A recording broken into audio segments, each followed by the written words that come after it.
심플한 삶의 완성, 작은 집을 예찬한다. 사람들에게 집에 대해 정의해보라고 한다면 아마 서로 모순되는 각양각색의 답을 내놓을 것이다. 어떤 사람들에게 집은 그저 지붕 아래 몸을 피할 수 있는 곳, 쉬고 자고 물건들을 놓아두는 곳에 불과하다. 그들의 집에는 침대 하나와 커피물을 끓일 수 있는 휴대용 가스레인지, 그것만 있으면 충분하다. 반면 어떤 사람들에게는 집이 삶의 가장 핵심적인 공간이며 생활이 집을 중심으로 돌아간다. 각자 어떤 특색과 열망을 지녔든 한 가지는 확실하다. 집이라는 주제에는 인생의 모든 것이 포함되어 있다는 사실이다.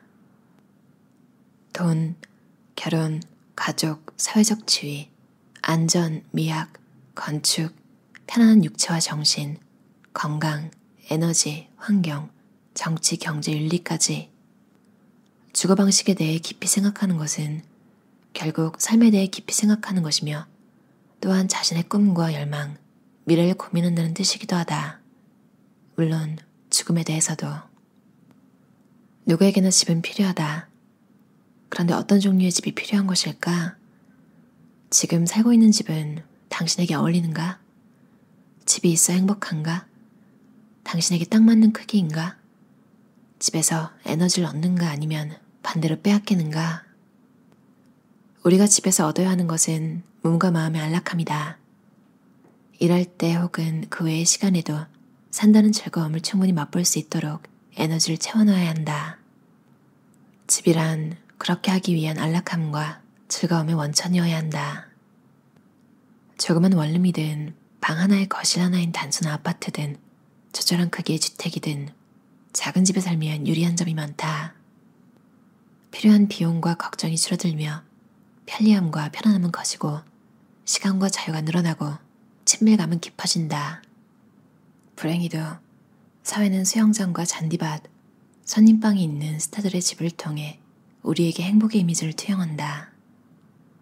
우리는 작지만 짜임새 있는 공간에서 큰 집에서보다 행복하고 더 자유롭게 살 수 있다는 사실을 깨닫지 못한다.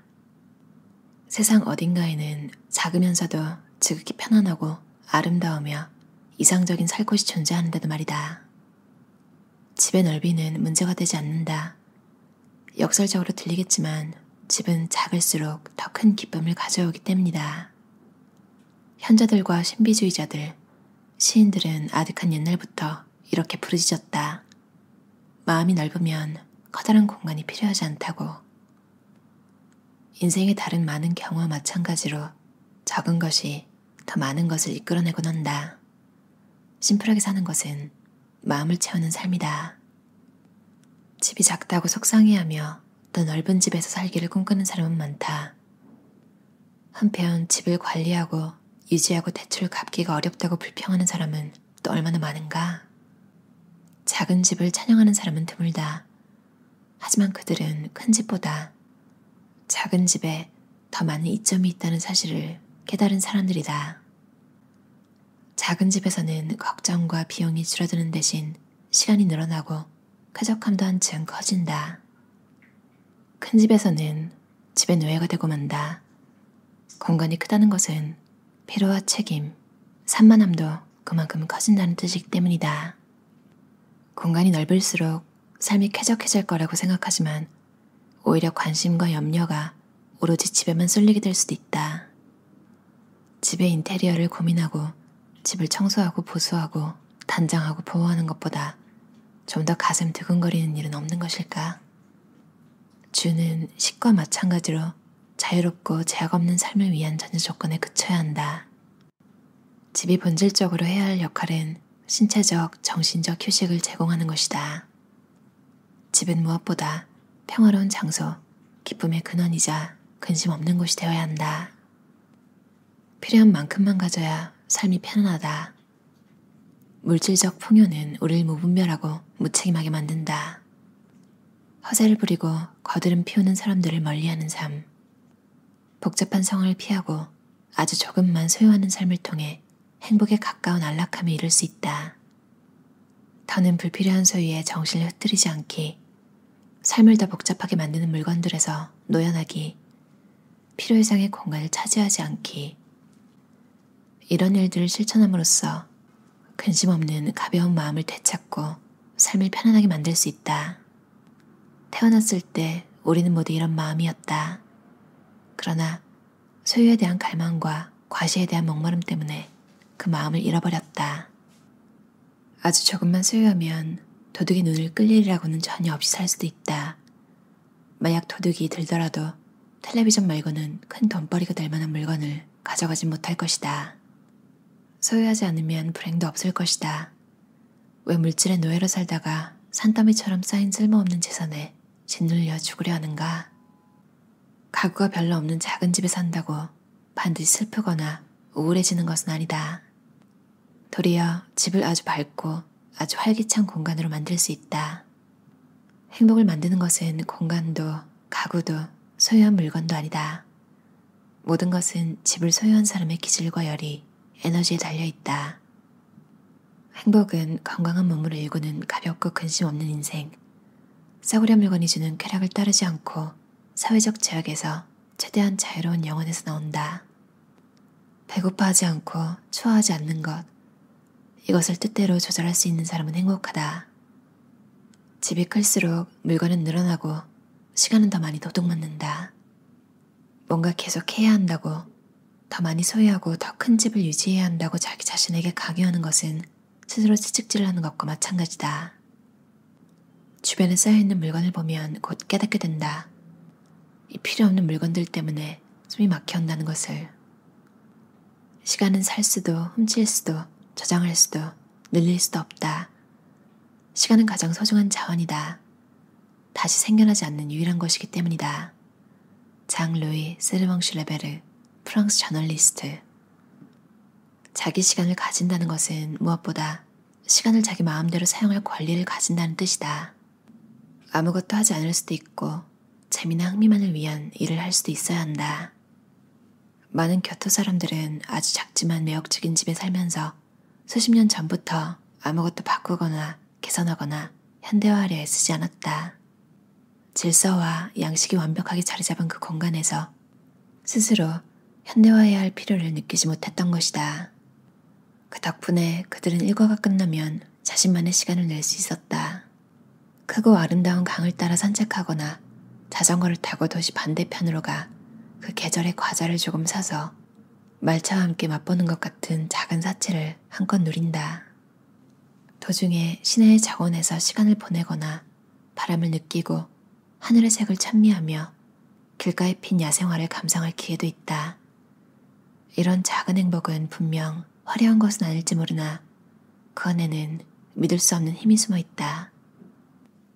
작은 집과 작은 방은 정신을 강하게 만들지만 큰 집과 큰 방은 정신을 약하게 만든다. 레오나르도 다빈치. 큰 집이 아니라 편안한 집에 사는 것이 중요하다. 휴식을 가져다주는 것은 집의 크기가 아니다. 오히려 그 반대다. 집은 작을수록 고요, 평안, 청결, 질서를 부른다. 집안일은 일주일에 한두 시간만 하면 충분하다. 초록 화분 몇 개, 꽃다발 하나, 부드러운 조명, 감미로운 음악, 전화기를 끄고 편안한 소파에 푹 파묻혀 책이나 음악, 영화 아니면 꿈속으로 빠져들기만 하면 된다. 이런 활동을 통해서 우리는 진정한 에너지와 여유로운 공간을 얻을 수 있다. 공간이란 물론 내면의 공간을 말하는 것이다. 자그마한 거처는 사회적 제약에서 비롯되는 근심과 불안, 인간의 비참함을 치유해준다. 집에서는 균형을 회복하고 몸의 긴장을 풀어주는 휴식을 되찾아야 한다. 집은 몸을 적절한 상태로 유지하고 정신을 살찌우며 장소에 대한 근심을 덜 수 있는 장소가 되어야 할 것이다. 한마디로 소란 대신 평온함이, 피로 대신 활기가 자리하는 곳 말이다. 생명의 에너지를 자유자재로 다루는 도교의 대가들은 몇몇 귀한 상징물, 화분 약간, 작은 정원석으로 꾸민 정원, 아름다운 경치를 그린 두루마리 그림으로 장식한 아담한 집에 만족한다. 그들은 주변 사람들을 위협하거나 매혹시켜서 사회적 지위를 높이는 데 에너지를 쓰지 않는다. 그들에게 있어 행복이란 아주 단순하게도 인격적 성숙이라는 비전에 도달하는 것이었다. 그들이 가장 열망하는 일, 바로 자기 자신이 되는 일 말이다. 지나치게 넓은 공간은 부족한 공간보다 훨씬 더 숨을 막히게 한다.